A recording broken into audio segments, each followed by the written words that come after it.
My name is Lily Anderson, and at 23 years old I found myself standing outside the only home I had ever known, clutching a suitcase filled with memories and dreams. Just a year ago, my life was turned upside down when my father passed away. He was my rock, my biggest supporter, and the one who taught me the beauty of storytelling. I remember the nights we spent together, him reading me tales of adventure and magic, encouraging me to write my own stories. But after his death, everything changed. My mother, Karen, who had always been my guiding light, suddenly became a stranger.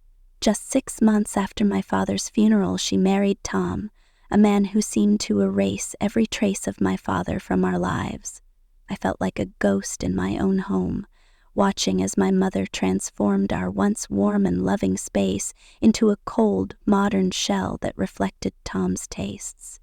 The final straw came when she told me I was no longer welcome there. "You need to grow up, Lily. It's time to move on," she said, her voice devoid of the warmth I once knew. As I stood there, the weight of her words hung heavy in the air. I felt abandoned, not just by my mother, but by the life I had known. With tears in my eyes, I turned away from the house that held so many memories, determined to carve out a new path for myself in the bustling city where dreams were made and broken. Little did I know, this journey would lead me to discover not only my passion for writing, but also the strength I never knew I had. Leaving my childhood home felt like tearing a piece of my heart out.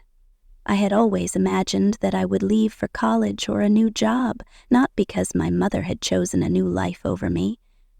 As I walked away, I could hear the echoes of laughter from my past, the warmth of my father's voice guiding me through the dark times. But now, all I felt was a profound sense of loss. I found myself in a small apartment in the heart of the city, a far cry from the cozy home I had known. The walls were bare and the air was thick with uncertainty. I had a part-time job at a local cafe, where I spent my days serving coffee and pastries to busy customers. It was a far cry from the life I had envisioned as a writer, but it was a start. Each day I would sit in the corner of the cafe, scribbling notes in my mind, trying to capture the stories that danced in my mind. One day, while I was lost in thought, a woman named Maya approached me. She was a freelance writer, her eyes sparkling with creativity. "I couldn't help but notice you writing over here," she said with a warm smile. "What are you working on?"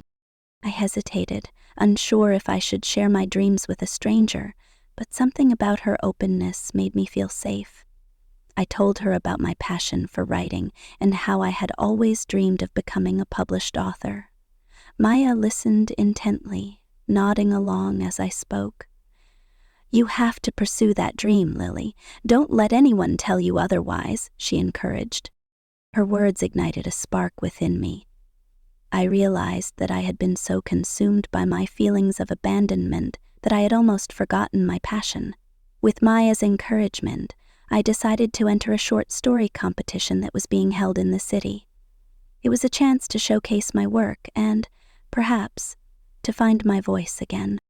As I began to prepare for the competition, I felt a renewed sense of purpose. I poured my heart into my writing, drawing inspiration from the pain of my past and the hope of my future. Each word I wrote was a step toward reclaiming my identity, a way to honor my father's memory and the lessons he had taught me about storytelling.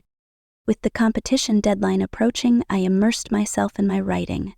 The cafe became my sanctuary, a place where I could escape the chaos of my emotions and focus on the stories that flowed from my heart. I spent countless hours crafting my short story, pouring my soul into every sentence.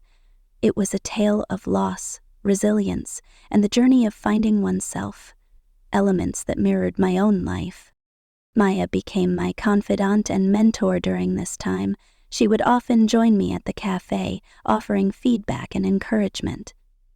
"You have a unique voice, Lily," she would say, her eyes bright with enthusiasm. "Don't be afraid to let your emotions shine through. That's what makes your writing powerful." Her belief in me was a lifeline, pulling me from the depths of self-doubt. As I worked on my story, I also began to explore the city. I visited local bookstores, attended open mic nights, and connected with other writers. Each experience fueled my creativity and helped me build a network of supportive friends who shared my passion. I realized that I was not alone in this journey. There were others who understood the struggles of pursuing a dream. The day of the competition arrived, and I felt a mix of excitement and anxiety. I arrived at the venue, a quaint little theater filled with aspiring writers and their families. The atmosphere buzzed with anticipation, and I could feel my heart racing as I took my seat among the other contestants. When it was my turn to read my story, I stood on stage, my hands trembling slightly. As I began to read, I poured every ounce of emotion into my words. I could see the audience leaning in, captivated by the tale I was sharing. For the first time in a long while, I felt a sense of belonging. I was no longer just Lily, the girl who had been cast aside. I was a storyteller, and my voice mattered. After the readings, the judges deliberated, and I waited with bated breath. When they announced the winners, my heart soared as they called my name for the first prize. I could hardly believe it. The applause echoed in my ears as I accepted the award, tears of joy streaming down my face. In that moment, I felt a sense of validation that I had longed for since my father's passing. Winning the competition opened doors I had only dreamed of. I was offered a publishing deal for my short story, and suddenly, my life began to change. I was no longer just a girl with a suitcase full of memories. I was a published author, ready to take on the world. With my newfound success, I felt a rush of excitement and determination. The publishing deal was a dream come true, and I was eager to dive into the world of writing full-time. However, as I began to navigate this new chapter of my life, I quickly realized that success came with its own set of challenges. The pressure to produce more work weighed heavily on me. I found myself staring at a blank page, struggling to replicate the magic of my first story. The fear of failure crept in, whispering doubts that I wasn't good enough, that my success was just a fluke. I often found myself sitting in the cafe, pen in hand, but unable to write a single word. Maya noticed my struggle and reached out to me one afternoon. "Lily, you need to remember why you started writing in the first place," she said gently. "It's not about the accolades. It's about telling your story. Don't let the pressure consume you." Her words resonated with me, reminding me of the passion that had ignited my journey.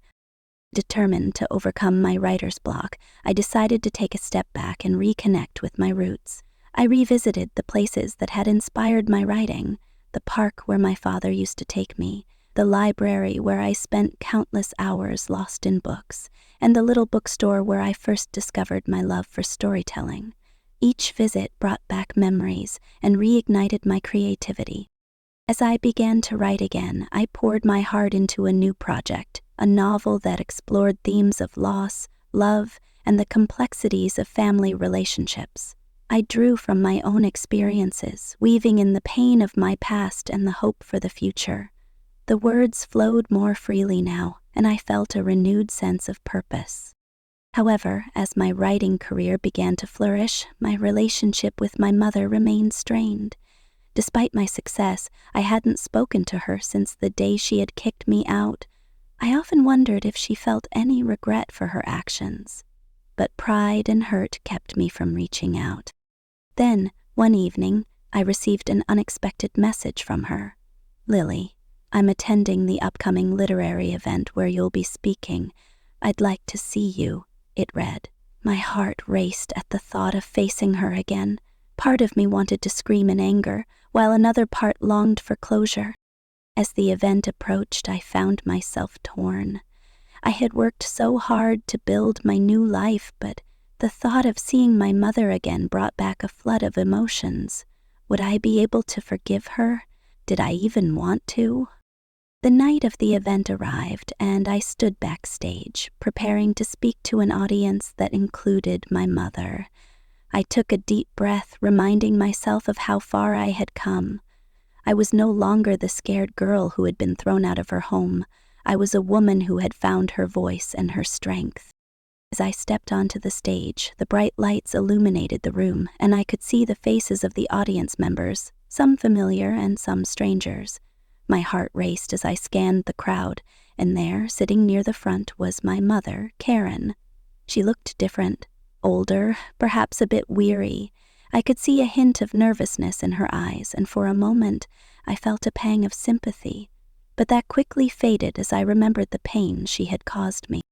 I began my speech, sharing my journey as a writer, the struggles I faced, and the triumphs I had achieved. I spoke about the importance of storytelling and how it had helped me heal from my past. As I recounted my experiences, I could feel the weight of my emotions rising within me. I glanced at my mother again, and I could see tears glistening in her eyes. After the speech, I was met with applause and congratulations from the audience, but as I stepped off the stage, my heart was heavy with the thought of confronting my mother. I took a deep breath and made my way toward her, my mind racing with a mix of anger and uncertainty. "Lily," she said softly, her voice trembling as I approached, "I'm so proud of you. You've accomplished so much." I looked at her, searching for sincerity in her eyes. "Proud? You didn't even want me in your life when I needed you the most," I replied, my voice steady but laced with hurt. "You chose Tom over me. You erased my father's memory from our home." Karen's face fell, and I could see the regret etched across her features. "I know I made terrible mistakes, and I can't take them back. I was lost after your father died. I thought starting fresh would help me heal, but I only pushed you away," she admitted, her voice breaking. For a moment I was taken aback by her honesty. I had expected her to defend her actions, but instead she was acknowledging the pain she had caused. "I've missed you, Lily. I've missed our talks, your laughter. I want to make things right," she continued, her eyes pleading for understanding. I felt a rush of conflicting emotions. Part of me wanted to scream at her for the hurt she had caused, while another part longed for the connection we once had. "It's not that simple, Mom. You can't just say you're sorry and expect everything to go back to normal," I replied, my voice softer now. "I know," she said, tears streaming down her cheeks. "But I want to try. I want to be part of your life again if you'll let me." As I looked into her eyes, I saw a glimpse of the mother I once knew, the woman who had nurtured my dreams and encouraged my creativity. But I also saw the pain of a woman who had lost her way. "I need time, Mom. I need to figure out what I want," I said, my heart heavy with the weight of my decision. Karen nodded, understanding the gravity of my words. "I'll wait, Lily. I'll do whatever it takes to earn your trust back," she promised, her voice filled with sincerity. As I walked away from her, I felt a mix of relief and uncertainty. I had taken a step toward healing, but the road ahead was still unclear. I knew that rebuilding our relationship would take time, but for the first time, I felt a glimmer of hope. In the weeks that followed the literary event, I found myself reflecting on my conversation with my mother. The emotions were still raw, but I felt a sense of determination to move forward. I had spent so long feeling abandoned and hurt, but now I had the opportunity to redefine our relationship. One afternoon, as I sat in my favorite corner of the cafe, I received a text from Karen. "Lily, I've been thinking about what we talked about. I'd love to collaborate on a project together, a book about our journey, our stories. It could be a way for us to reconnect and heal," she proposed. I stared at the message, my heart racing. The idea of writing a book together was both exciting and terrifying. Could we really work together after everything that had happened? But deep down, I knew that this could be a chance for us to bridge the gap that had formed between us. After some contemplation, I decided to meet with her to discuss the idea further. We agreed to meet at a small park where my father used to take me for picnics. As I arrived, I felt a mix of nostalgia and apprehension. The sun was shining, and the air was filled with the scent of blooming flowers, but my heart was heavy with uncertainty. When I saw Karen sitting on a bench, I noticed how much she had changed. She looked older, but there was a softness in her expression that hadn't been there before. "Thank you for meeting me, Lily," she said, her voice warm yet tentative. "I've been thinking about your idea," I began, choosing my words carefully. "Writing a book together could be a way for us to share our stories, but it's also a big commitment. I want to make sure we're both ready for this." Karen nodded, her eyes filled with understanding. "I know I've hurt you, and I don't expect you to forgive me overnight, but I believe that sharing our experiences could help us both heal. We can write about our struggles, our triumphs, and the lessons we've learned along the way." As we talked, I felt a sense of hope blossoming within me. We began brainstorming ideas for the book, discussing the themes we wanted to explore: loss, resilience, and the power of forgiveness. It was liberating to share my thoughts with her, and I could see the excitement in her eyes as we crafted our vision together. Over the next few months, we met regularly to write and share our stories. Each session was a mix of laughter and tears as we delved into our pasts, confronting the pain and celebrating the moments that had shaped us. I found myself opening up to her in ways I hadn't thought possible, and with each word we wrote, I felt the walls I had built around my heart begin to crumble. As we worked on the book, I also noticed changes in Karen. She was actively seeking therapy to address her grief and the choices she had made.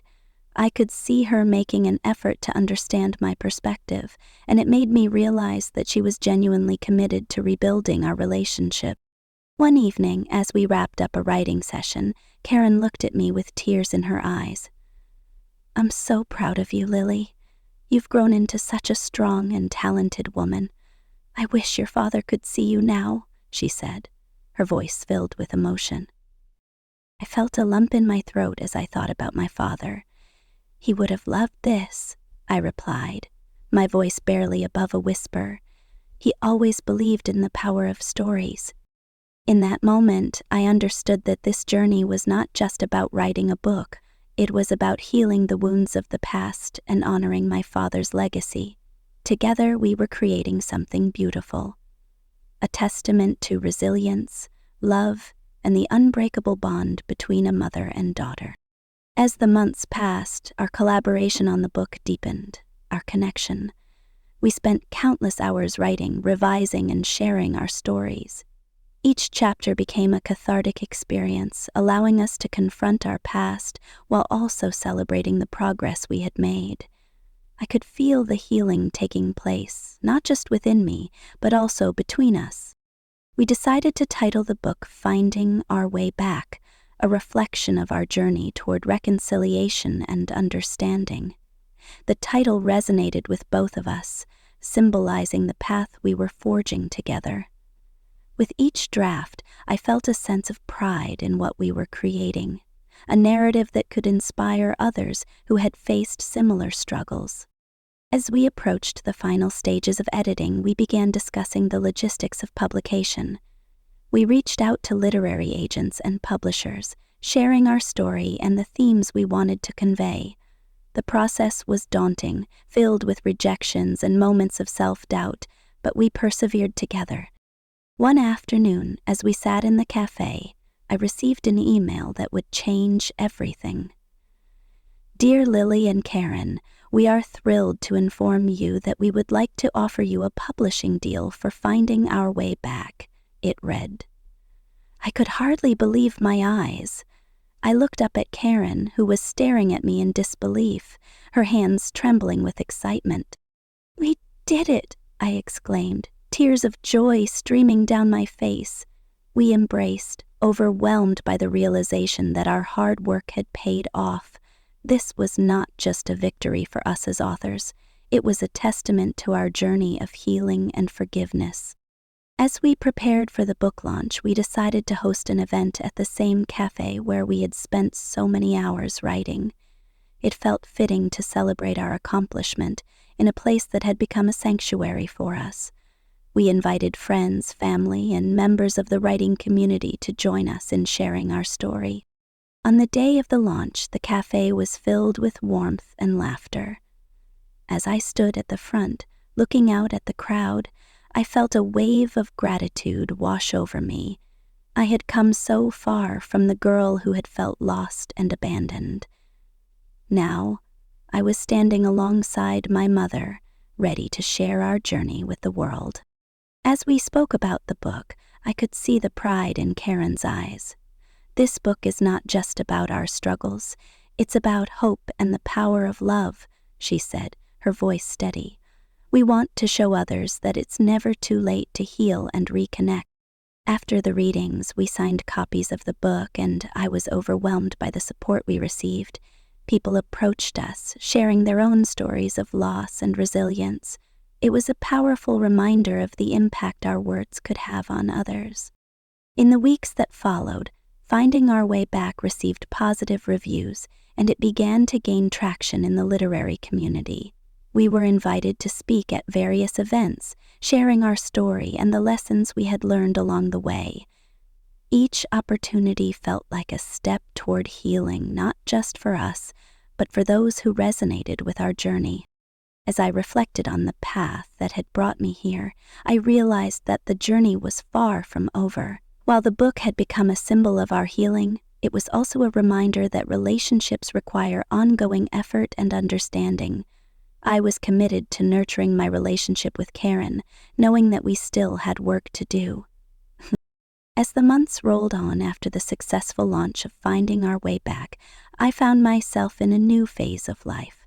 The book had not only brought my mother and me closer, but it had also opened doors to new opportunities. I was invited to speak at schools, community centers, and literary festivals, sharing our story of healing and resilience. Each event was a chance to connect with others, to inspire them to confront their own challenges, and to remind them that they were not alone. Through these experiences, I learned the power of vulnerability. Sharing my story publicly was both liberating and terrifying, but it allowed me to connect with people on a deeper level. I received countless messages from readers who found solace in our journey, and it filled me with a sense of purpose. I realized that our story was not just ours, it belonged to everyone who had ever felt lost or disconnected. Meanwhile, my relationship with Karen continued to evolve. We made a conscious effort to spend more time together, not just as co-authors, but as mother and daughter. We took walks in the park, shared meals, and even attended therapy sessions together.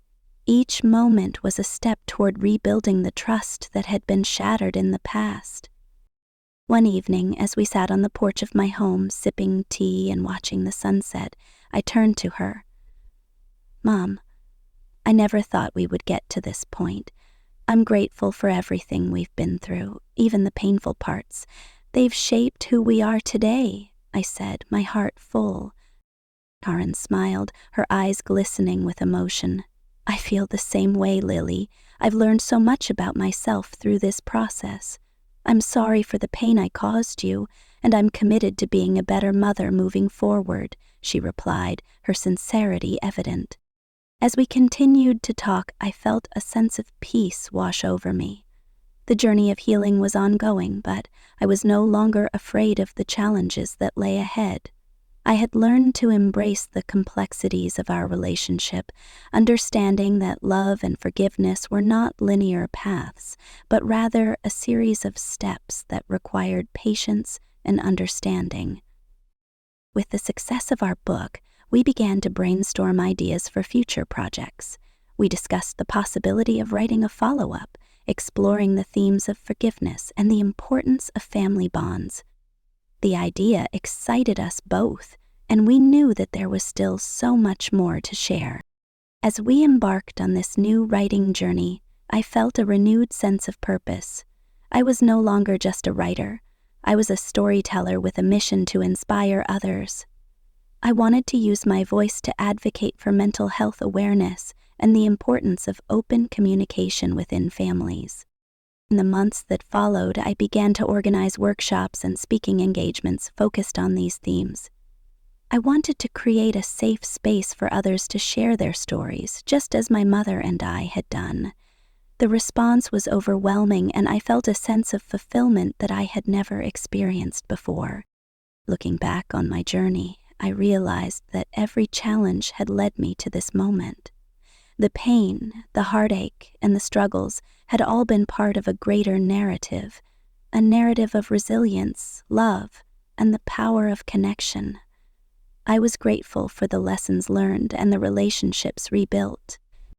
As I sat down to write the first chapter of our new book, I felt a sense of excitement and hope.